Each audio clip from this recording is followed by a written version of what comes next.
Hi అందరికీ నమస్కారం.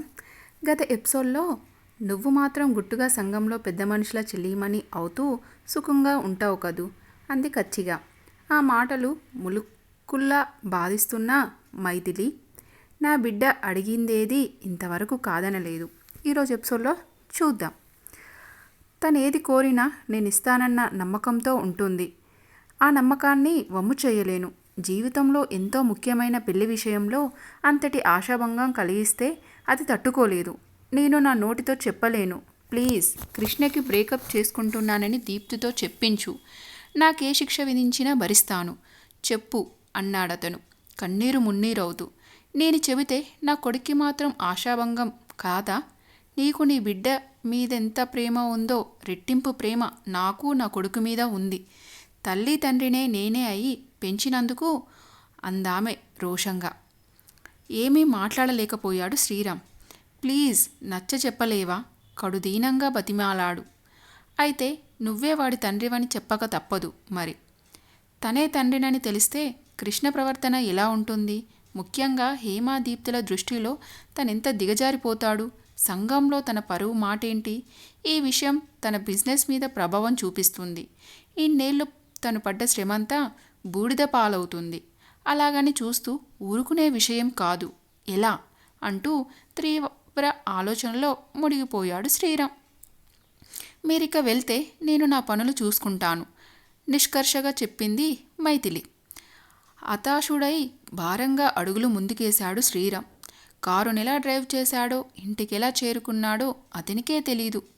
ఏంటండి అలా ఉన్నారు? ముఖమేంటి అలా వాలిపోయింది?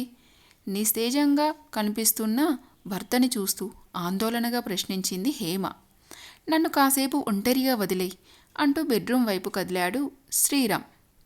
వెళుతూ కూతురు గదిలోకి తొంగి చూశాడు. మంచం మీద బోర్లా పడుకొని సెల్లులో కిలకిలా నవ్వుతూ కబుర్లు చెబుతున్న దీప్తిని చూసేసరికి ఎప్పట్లా సంతోషం కలగలేదు. గుండె పిండేసినట్లయ్యింది. ఆ ఆనందాన్ని దూరం చేయాల్సిన దుస్థితి ఏర్పడబోతున్నందుకు బంగారు కళ్ళల్లో తేలిపోతున్న దీప్తిని ఒక్కసారిగా నేల మీదికి ఎలా విసిరేయడం? అంతులేని ఆలోచనలు చుట్టుముట్టేయగా మనసు గతంలోకి తొంగి చూసింది. మంచు తెరల ముసుగులో బద్ధకంగా ఉన్నాడు సూర్యుడు. లేవండర్రా, ఇవాళ భోగి, తొందరగా లేచి స్నానాలు చెయ్యాలి అంటూ మైథిలిని సుమని నిద్రలేపింది లక్ష్మి. అబ్బా అప్పుడేనా అంటూ మరింతగా ముసుగు బిగించారిద్దరు. అప్పుడే ఏంటి? రాముడు స్నానం చేసేసి మీకోసం భోగి మంటలు దగ్గరుండి వేన్నీళ్లు పట్టుకొచ్చేశాడు కూడా అంటూ ఇద్దరినీ కుదిపింది. అన్నయ్యకేం పని పాట లేదు, తెల్లారక ముందే లేస్తాడు విసుగ్గా అంది సుమ. బావ లేచి స్నానం కూడా చేసేశాడా అంటూ చటుక్కున లేచింది మైథిలి. బావంటే మా గొప్ప అడ్మిరేషన్ ఆ పిల్లకి. ఇంటిల్లిపాది స్నానాలయ్యాక లక్ష్మి పూజ చేసి పొంగలి వండి నైవేద్యంగా సమర్పించింది. మైథిలి, మీ నాన్నను కూడా పిలుచుకరా, అందరం కలిసి తిందాం అంటూ పల్లాల్లోకి వేడివేడి పెసరపప్పు పొంగలి వడ్డించసాగింది. సాంబశివరావును తీసుకొని వచ్చింది మైథిలి. ఆ తర్వాత వంటింట్లోకి వెళ్ళి పొంగలి మీద నెయ్యి వేసి పట్టుకొచ్చి ఒక్కొక్కరికి ఇవ్వసాగింది. కుర్చీలో కూర్చొని తాపీగా నెయిల్ పెయింట్ పెట్టుకున్న సుమని చూస్తూ, ఏయ్ మైథిలిని చూసి బుద్ధి తెచ్చుకోవే, ప్రతి పనిలోని నాకు సాయం చేస్తూ ఉంటుంది, నీకెంతసేపు షోకులు ముస్తాబులు అంటూ కూతుర్ని కోప్పడింది లక్ష్మి. బొంగమూతి పెట్టింది సుమ. అరే పండగ పూట పసిదాన్ని కోప్పడతావేంటమ్మా అంటూ సుమని వెనుకేసుకొచ్చాడు సాంబశివరావు. అన్నయ్య, అదిప్పుడిలా ఉంటే పని పాటలు ఎలా తెలుస్తాయి? రేపు అత్తగారింటికి వెళ్లాల్సిన పిల్ల, దానికి కాదు మాకు పెడతారు గడ్డి అంది లక్ష్మి. చిన్నపిల్ల కదా, మెల్లిమెల్లిగా నేర్చుకుంటుందిలే. అమ్మా మైథిలి, ఇదిగో కొత్త బట్టలు, ఎవరివి వాళ్ళకివ్వు అంటూ బట్టల కవర్లను అందించాడు సాంబశివరావు. ముందు బావ బట్టల కవరివ్వు అంటూ ఆ కవర్ అందుకొని శ్రీరామ్ ఉన్న గదిలోకి రివ్వున వెళ్ళింది మైథిలి. బావా, నాన్న నీకు బట్టలు తెచ్చారు, ఇప్పుడే వేసుకో అంటూ అందించింది. ప్రతిసారి మావయ్య కొనాలా? మొహమాటంగా అందుకున్నాడతను. నీకు బ్లూ కలర్ షర్ట్ లేదుగా, నీకు కలర్ బాగా నప్పుతుందని అవే తెమ్మన్నాను, నచ్చాయా అని ఆత్రంగా అడిగింది. నాకే కలరు షర్ట్లున్నాయో నాకన్నా నీకే బాగా తెలుసు అంటూ నవ్వాడు శ్రీరామ్. నవ్వితే ఎంత బాగుంటాడో అనుకుంటూ, సరేలే తొందరగా రా, అత్తయ్య తినడానికి రమ్మంటోంది అని చెప్పేసి కదిలింది మైథిలి.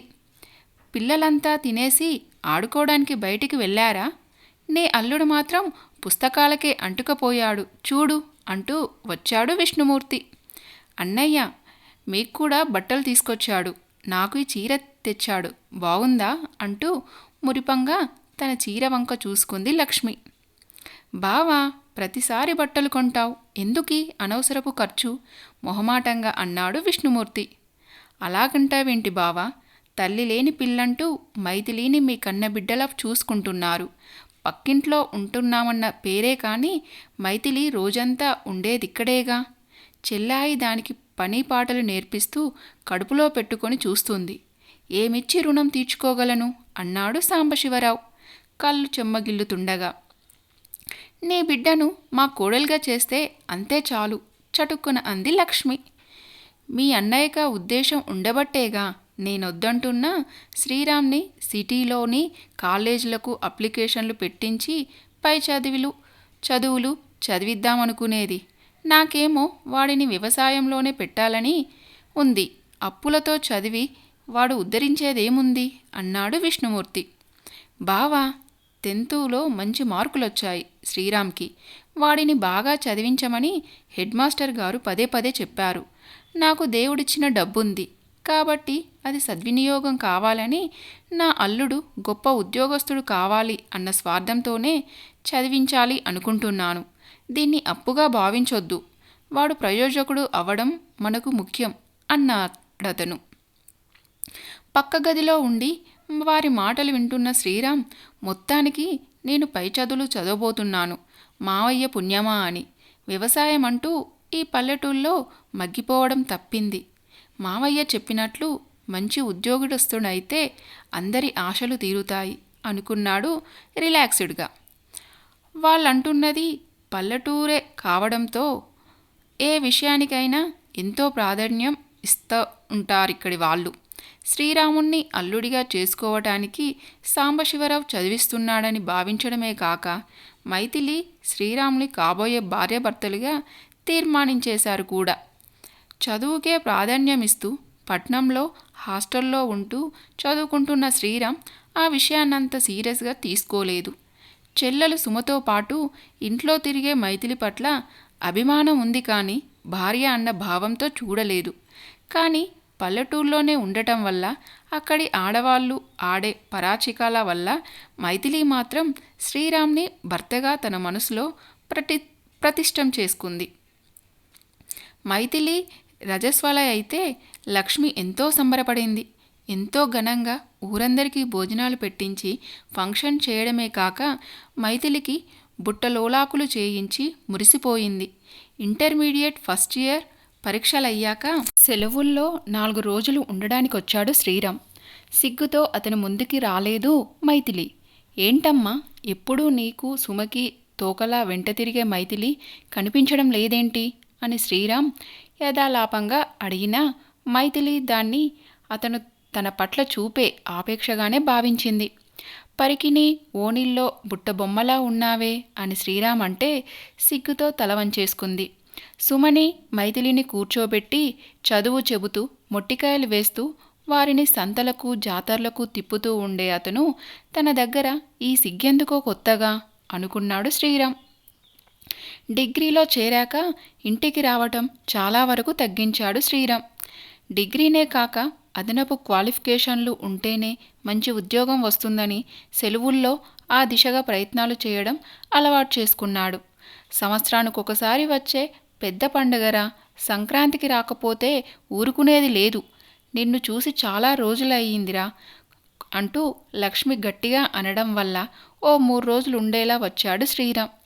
ఆ సంవత్సరం వచ్చినప్పుడు తల్లి మెడలో బంగారు నాంతాడు బదులు పసుపుతాడు ఉండటం చూసి బాధపడ్డాడు. అమ్మ, మనింటి పరిస్థితి మరీ ఇంతగా మారిపోతే చెప్పలేదేంరమ్మా అడిగాడు బాధగా. బంగారాన్ని అమ్ముకోవలసిన స్థితి కష్టంగా తోచిందతనికి. నకిలీ ఎరువుల వల్ల బాగా నష్టం వచ్చేసిందిరా. పైగా వర్షాలు కూడా సకాలంలో కురవలేదు. ఈ మధ్య ఇంటి ఖర్చులు కూడా మావయ్యే సర్దుతున్నాడు, సొంత అన్నలా ఆదుకుంటున్నాడు అని లక్ష్మి చెప్పేసరికి శ్రీరామ్ మనసంతా కృతజ్ఞత భావంతో నిండిపోయింది. మైథిలి కూడా 10th మంచి మార్కులతో పాస్ అయింది కదా, దాన్ని కూడా సిటీకి పంపించి చదివిస్తే బాగుంటుంది కదన్నయ్య అంది లక్ష్మి. వద్దమ్మా, అది నా కళ్ళ ముందు లేకపోతే భరించలేను. అయినా ఆడపిల్లకి మాత్రం చదువులు చాలే అమ్మా అన్నాడు సాంబశివరావు తన కూతుర్ని వదిలి ఉండలేని బలహీనత వల్ల. దాంతో మాట్లాడలేకపోయింది లక్ష్మి. తనకన్నా 3 ఏళ్లు చిన్నదైన సుమకి ఆ చుట్టుపక్కల ఉన్న వాళ్ళ పిల్లలకి చదువు చెబుతూ ఉండేది మైథిలి. ఉదయం పనులు కాగానే దగ్గరలోని అంగన్వాడికి వెళ్ళి కుట్లు అల్లికలు నేర్చుకునేది. కాలాన్ని సద్వినియోగం చేసే మైథిలి అంటే లక్ష్మికి మరింత ప్రేమ.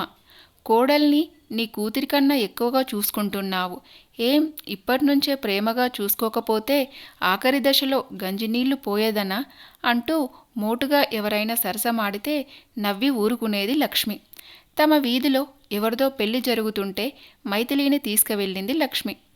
అదృష్టమంటే నీదేనమ్మా, ఇంటికొచ్చిన కోడళ్ళు మాకు పని చేయకపోయినా పెళ్ళిగాకపోయినా నీ కోడలు నీకు చేదోడు వాదోడుగా ఉంటుంది. ఆ 3 ముళ్ళు వేయించేస్తే మనవడినెత్తుకొని తిరగవచ్చుగా అందొక ఆవిడ. మా వాడి చదువింక పూర్తి కాలేదు కదా, అయినా వాడు జాబులో నిలదొక్కుకున్నాక గాని పెళ్లి చేసుకోనంటున్నాడు అంది లక్ష్మి. ఉద్యోగానికి పెళ్లికి ముడిపెడితే అయినట్లే ఇక అని మరొకరు. వారందరి మాటలు వింటుంటే మైథిలికి ఊపిరాడనట్లయింది. ఇంటికి వచ్చాక డల్గా కూర్చుండిపోయింది మైథిలి. అది చూసి మైథిలి లోకులు పలు కాకులు, వాళ్ళ అన్నవన్నీ పట్టించుకోవద్దమ్మా, నీకు మేం ఎలాంటి వాళ్ళమో శ్రీరామ్ ఎలాంటివాడో తెలుసు కదా అంది లక్ష్మి. అంతలోనే ఓ కవరు నిండా గోరింటాకు తీసుకొని వచ్చింది సుమ. వదినా, ఇది రుబ్బి మంచి డిజైన్ పెట్టు. అమ్మైతే కాకరాకు అరిచేతిలో పెట్టి గోరింటాకు ముద్దని రుద్దుతుంది. ఆ ఆకు డిజైన్ వచ్చేలా పెడుతుందెప్పుడూను. నువ్వైతే లతలు పువ్వులు కూడా చక్కగా పెడతావు అంది సుమ. మేమైతే ఎంచక్క అరచేతిలో చందమామ చుట్టూ చుక్కలు మాత్రమే పెట్టుకునేవాళ్ళం అంది లక్ష్మి. సరేలే, ముందు గోరింటాకును రుబ్బాలి కదా అంటూ ఆ ఆకును శుభ్రంగా కడిగి అందులో తాంబూలంలో వేసుకొని కాచుని చింతపండు గుజ్జును వేసి కాటుకలా మెత్తగా రుబ్బింది మైథిలి. ఆమె అరచేతిలో డిజైన్ పెడుతూ ఉంటే సుమారు కబుర్లు చెప్పసాగింది. వదినా, మరేమో మా ఫ్రెండ్ అక్క శిరీష ఉంది కదా, తనకస్సలు సిగ్గులేదు తెలుసా అంది సుమ గుసగుసగా. ఏంటా మాటలు? నీకేం తెలుసునే కోపంగా కసిరింది మైథిలి. మరేమో గోరింటాకు కోసం గోడెక్కాను కదా, అప్పుడు చూశాను. శిరీషక్క వాళ్ళ ఆయన ముందు జాకెట్ లేకుండా ఉంది. అతను చీర పట్టుకొని లాగేస్తున్నా వారించకుండా నవ్వుతుంది. అతనేమో యాక్ ఎక్కడ పడితే అక్కడ ముద్దులు పెట్టేస్తున్నాడు. ఒసై, నోరు ముయ్యవే, సిగ్గు లేకుండా వాళ్ళని చూసింది కాక ఇలా దండోర వేస్తున్నావా? కొత్తగా పెళ్ళైన వాళ్ళ తిప్పలేవో వాళ్ళు పడతారు. అలాంటివి కనిపిస్తే పక్కకి తప్పుకోవాలి అంటూ గద్దించింది. అదంతా విన్న లక్ష్మి. సుమ అలిగి లోపలికి వెళ్ళిపోయింది. ఏంటో ఈ కాలపు పిల్లలకు ఆత్రం ఎక్కువ, ఎవరున్నది చూసుకోరు అని గునుక్కుంటూ పనిలో పడింది లక్ష్మి. మైథిలికి నవ్వొచ్చింది.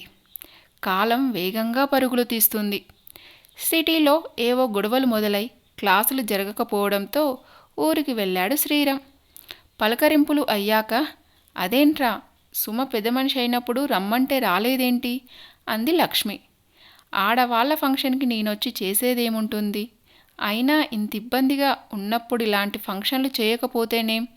మా ఇంట్లోని పిల్లకి వయసొచ్చిందన్నట్లు అసహ్యంగా ఈ చాటింపులెందుకు?